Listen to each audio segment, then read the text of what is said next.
On a abordé deux thématiques, la création d'une CVTech, base de données, faire prendre conscience aux chefs d'entreprise que se créer une base de données CVTech, c'est quelque chose de très important.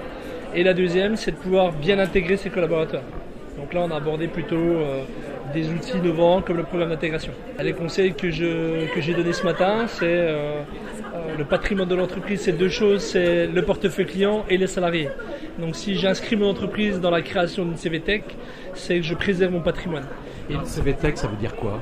En fait, c'est construire une base de données où je vais avoir des CV de candidats mis à jour, suivi un candidat qui est déjà en poste, qui va quitter son entreprise dans 3, 4, 5, 6 mois, ou un candidat qui recherche une opportunité.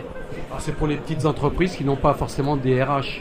Ça peut être effectivement pour les petites entreprises qui n'ont pas forcément de DRH, mais ça peut s'adresser également à la PME. Mais vous avez raison, c'est plutôt TPE-PME.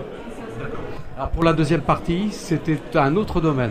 En fait, c'est une continuité de ce qu'on a vu le matin. C'est qu'une fois que la base de données est créée, je parle de la base de données CV, il va falloir apprendre à bien intégrer ses collaborateurs commerciaux. Le commercial, lorsque je l'intègre, c'est un profil qui me coûte cher. Fixe, com, plus variable, il va coûter entre 3 à 4 000 euros. Donc on va se donner tous les moyens nécessaires pour assurer une intégration. Donc on va créer ce qu'on appelle le livret d'accueil, avec formation commerciale, formation technique, typologie de clients, accompagnement, suivi. On m'a toujours dit que c'est pas combien ça coûte, c'est combien ça rapporte. Combien ça rapporte? En fait, faut pas regarder ce que ça vous coûte, regardez plutôt ce que ça vous fait gagner. Voilà. Ça coûte, en fait, ça coûte pas si cher que ça.